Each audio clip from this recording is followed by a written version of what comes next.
नमस्कार दोस्तों चीन में विवाह का जो कार्यक्रम होता है वो कैसे होता है, क्या दहेज में दिया जाता है, शादी ब्याह कैसे किया जाता है, किस तरह की परंपराएं होती हैं और कौन कौन से रीति रिवाज होते हैं, ये सब कुछ हम इस वीडियो में आगे आपको बताने वाले हैं।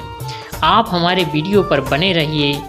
तो दोस्तों आपको ले चलते हैं चिंगचोंग की दुनिया में, जहां विवाह का क्या तरीका होता है ये सभी बताएंगे। तो दोस्तों चीन में लड़कियों के नाम शाओलिन जैसे होते हैं। वैसे जैसे नाम रखे जाते वैसे ही भगवान इनको हूबहू बनाते भी हैं। जब हमारे देश में घूमने हेतु जब चीन से आते हैं लोग तो हम इन्हें पहचान ही नहीं पाते हैं, सभी एक से एक जैसे दिखते हैं। दोस्तों चीन की जो शादी होती है वो लगभग हमारे ही जैसी होती है, परंतु चीन में शादी के वक्त लड़के वाले की तरफ से लड़की वाले को पैसे या दहेज दिया जाता है, जबकि हमारे देश में इससे विपरीत होता है, जिससे लड़की वाले अपनी पसंद के गहने आभूषण आदि खरीद सकें, जैसे चूड़ी, हार, कमर करधन आदि आदि। दोस्तों शादी के वक्त लड़की को सफ़ेद या लाल कपड़े पहनाया जाता है और उसे सजाया जाता है, जिससे दुल्हन बहुत सुंदर दिखती है। और दोस्तों लड़की की तरफ से बांस की 2 डलियां बनवाई जाती हैं जो लड़के वाले के यहाँ भेजा जाता है। यहाँ हर घर में पूजा पाठ की जाती है।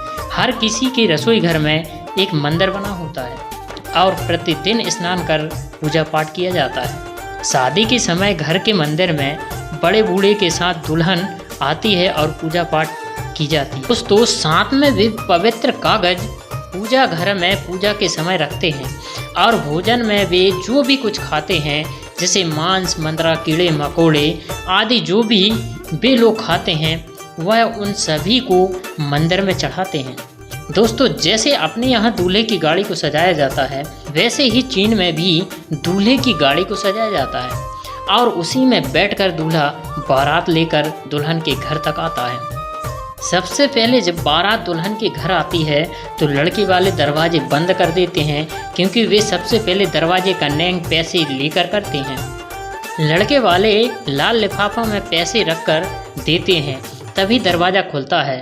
मतलब जैसे अपने यहाँ भारत में जूते लुकाने वाली परंपरा चालू है, वैसे ही वहाँ पर भी हंसी मजाक वाली ये रस्में होती हैं। और चीन में जो भी नैंग पैसे आदि दिए जाते हैं वे सभी लाल लिफाफे में ही रख कर दिए जाते हैं। दोस्तों चीन में दहेज अपने भारत से उल्टा होता है। वैसे अपने भारत में तो दहेज लगभग खत्म ही हो गया है, पर चीन में दहेज लड़के वाले देते हैं लड़की वाले को। इसके बाद दोस्तों जब लड़का लड़की से मिलने उसके कमरे की ओर जाता है तब लड़कियां दरवाजे पर खड़ी हो जाती हैं और वहां भी लड़कियां लड़के से अंदर जाने हेतु लाल लिफाफा मांगती हैं। और जब लड़के के द्वारा लिफाफा दे दिया जाता है तो फिर लड़के को अपनी ताकत दिखाकर उन लड़कियों को धकेल कर अंदर जाना पड़ता है।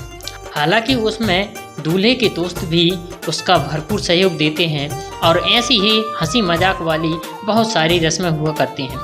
दोस्तों एक गजब की बात और बताता हूँ, चीन में लड़कों को शादी से पहले अपना मकान खरीदना पड़ता है। वह यातायात का साधन भी होना चाहिए, तभी कोई लड़की देता है और शादी होती है।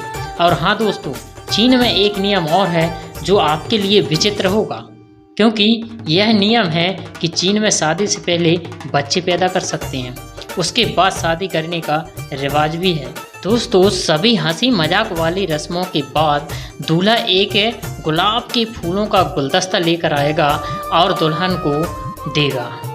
उसके बाद दोस्तों दूल्हा दुल्हन को चप्पल या सैंडल पहनाता है, ये भी वहाँ का एक रिवाज है।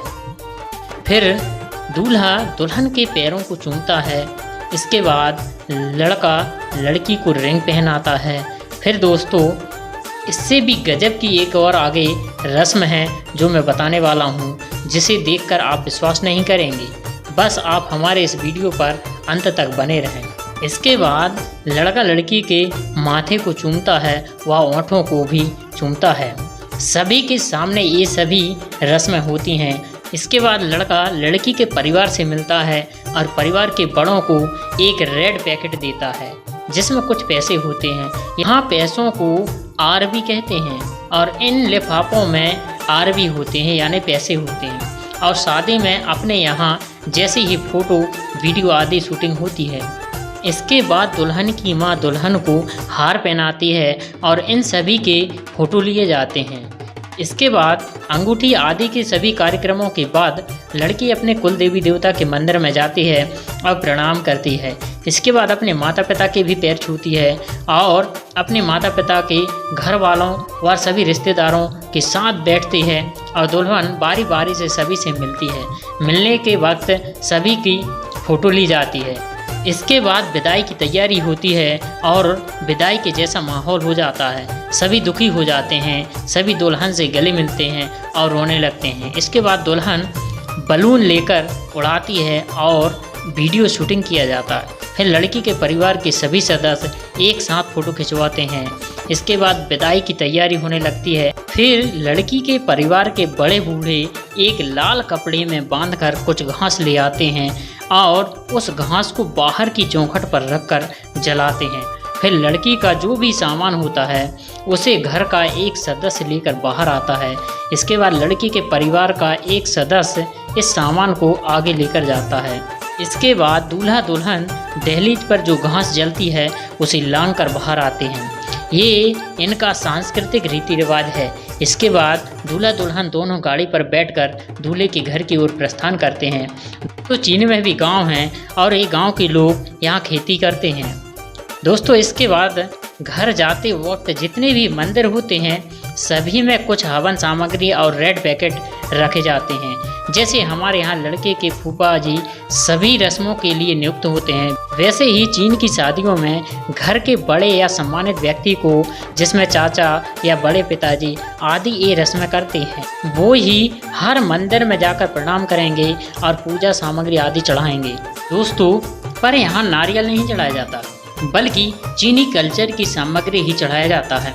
दोस्तों चीन में दो प्रकार के देवी देवता होते हैं, एक चीनी कल्चर के देवी देवता और दूसरे बौद्ध कल्चर के देवी देवता। हालांकि बुद्ध भगवान के मंदिर कम ही देखने को यहाँ मिलते हैं। इसके बाद जब दूल्हा के घर पहुँचते हैं तो पहले दुल्हन को उतारा जाता है और फिर दुल्हन की सास दुल्हन को हाथ पकड़कर अंदर ले जाती है और जो 2 डलिया दुल्हन के परिवार से भेजा जाता है उसे वही व्यक्ति घर के अंदर तक ले जाता है और उनको घर की पूजा स्थल पर ही रखा जाता है। इसके बाद दोस्तों घर पर खूब आतिशबाजी होती है, खूब पटाखे चलाए जाते हैं। इसके बाद लड़के के घर के दरवाजे पर भी वही लाल कपड़े में लिपटी घास को जलाया जाता है और उसके ऊपर से दूल्हा दुल्हन पार करके अंदर जाते हैं। ये इनकी एक रस्म होती है, जैसे अपने भारत में चावल के लोटे को पैर से लुढ़काकर अंदर जाते हैं, वैसे ही यहाँ पर भी यह एक रस्म होती है। इसके बाद लड़की सभी को एक थाली पर चॉकलेट रखकर बांटती है और सभी को खिलाती है। इसके बाद भोजन में देखें तो उसमें मछली, केकड़े की सब्जी, शकरकंद और कई प्रकार के कीड़े मकोड़े के द्वारा यहाँ भोजन बनाया जाता है। दोस्तों चीन में शाकाहारी ना के बराबर होते हैं। इसके बाद सभी परिवार के लोग इकट्ठे होकर दूल्हा दुल्हन के साथ फोटो खिंचवाते हैं। दोस्तों चीन में हर घर में और हर गांव शहर में ड्रैगन का एक मंदिर होता है।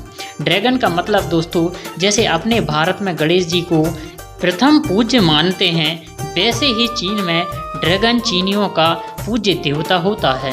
दोस्तों कुछ लोग यहाँ पारंपरिक शादी करते हैं और कुछ लोग यहाँ मॉडर्न शादी करते हैं और शादी की जो उम्र होती है वह हमारे भारत जैसी ही होती है, परंतु बच्चा पैदा करने की कोई उम्र नहीं होती है और शादी से पहले बच्चा होना कोई बड़ी बात नहीं होती यहाँ।